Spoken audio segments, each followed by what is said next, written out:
Hi folks, Barnaby Dixon here, and I've been away for a few weeks. Firstly, I went to Slovenia, where I experienced the craziest storm I've ever seen in my life. Thunder, lightning, and look at the size of these hailstones. Then I headed to Israel, where I ran some workshops and did some live performances.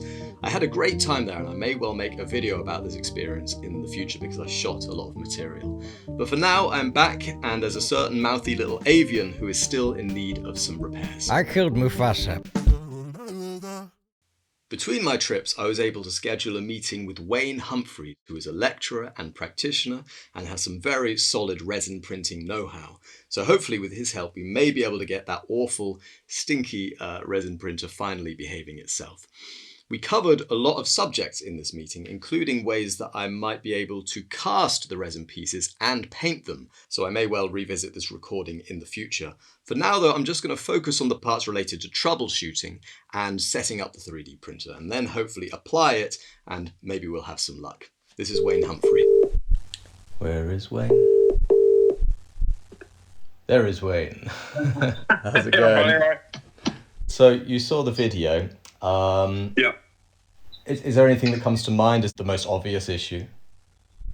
I know it was a bit of a problematic printer to start with, wasn't it? Mm-hmm. It could be an intermittent light array. So I'll use something as an example. On my print bed, at the very back, I've got two blown LEDs here and here. Here's something that was printing. So I had two of these on a print bed, but I hadn't positioned them over far enough. So that this like almost perfect square shape is the corner of that LED array. So as the rest of everything is exposing and printing, this area wasn't, which resulted in a failure. Some people suggested it might be an issue with the FEP. So just for clarification, the FEP or FEP is a thin piece of transparent film that sits on the bottom of the 3D printing vat and allows the UV light rays through from beneath to cure the resin. Some people have suggested I'll get better results by making this tighter, and some people suggest I should make it looser. I sort of feel looser might be better because it might help the thing pull away with less tension all the way up through the pull, if you see what I'm saying. I'd say tighter would be better. I can give you my tips for putting a FEP film on. Okay, yeah, perfect. But literally just changed mine, okay? So I usually disassemble the tray, get everything set up and ready, take the old FEP sheet out, and then what I do is I put a bottle cap in the middle of my tray and then sit my FEP and frame over the top of that so it creates this little tension mound. Then I start tightening things up. And as you tighten it up, that little kind of mound gives you just the right amount of pressure that as things tighten, it gives you like the perfect pressure of your FEP. Oh, I see, okay.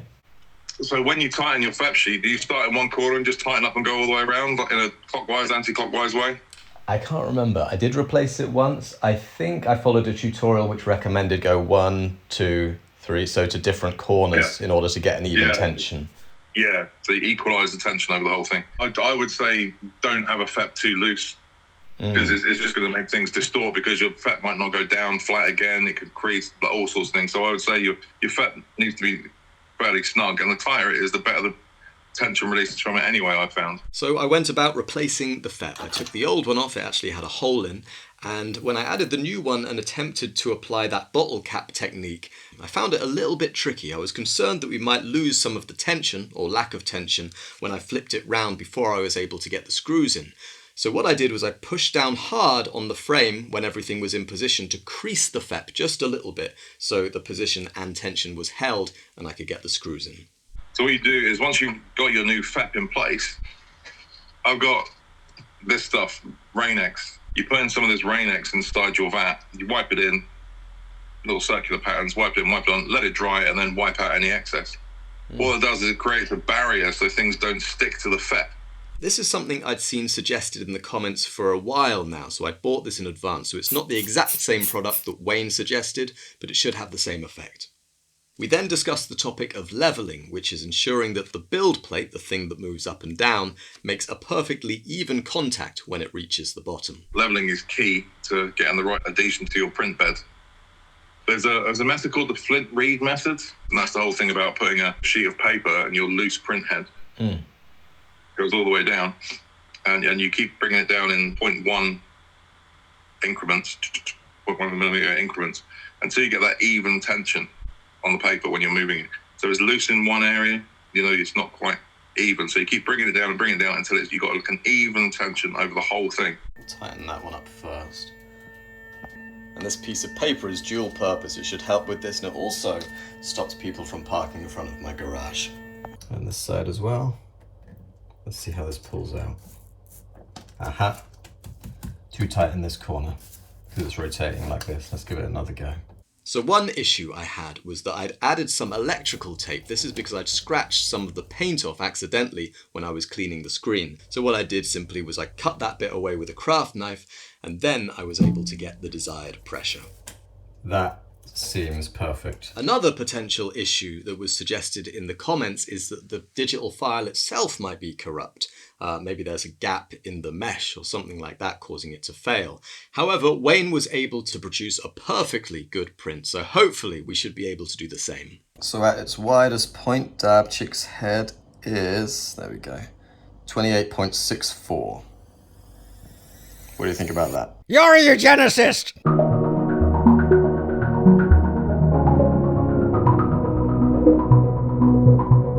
1 millimeter. Let's find out. Well, that's not nearly enough. So take up the density even more. Try that. Why is it doing the same thing? Am I missing something here? Let's say heavy then. Oh, now it's changed some things. Oh, it hasn't really. Okay, go for it. No, what the heck? Oh, these have got bigger. I thought they hadn't.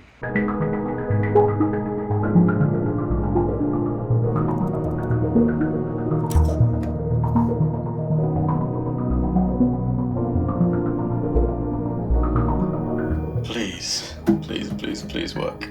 Okay, so we're 1 hour 41 minutes in. I'm gonna pause it just out of curiosity. I want to see what's happening under there. Okay. Oh, there is something. There is something. I thought it had. Okay. But it's f***ed up. It's later in the evening now, and I've done some thinking. So whenever Dabchick's head seems to fail, it always seems to happen at this point here, which reminds me of Wayne's issue with the weak LED light not curing a certain area of the print. So let's take a look at this here. If we look on the left side, you can see a whole bunch of very strong supports. They all look fine, but go to the right side and you will see supports that haven't even come in. That makes me think that the LED responsible for curing that area might well be faulty. So let's move this whole thing over to the side to see if that's the issue. We don't have to generate the supports again. That's good.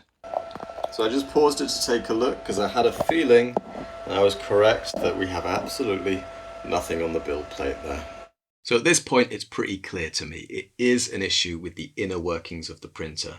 I think specifically a problem with the LED array. But just to be sure, over the next 18 months, my plan is to swap out every single part of the printer for a new version of that part.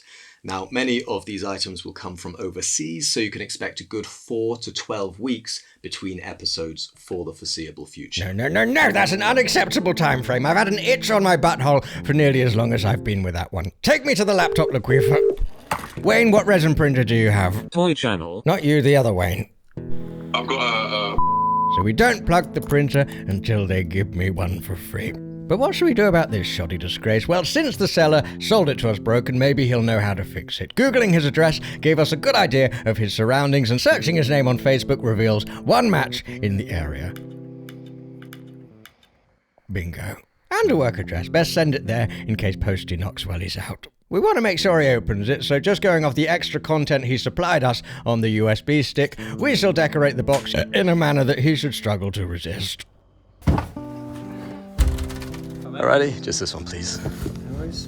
Is this a drawing? Something like that. Bon voyage, little printer. You may well do us proud.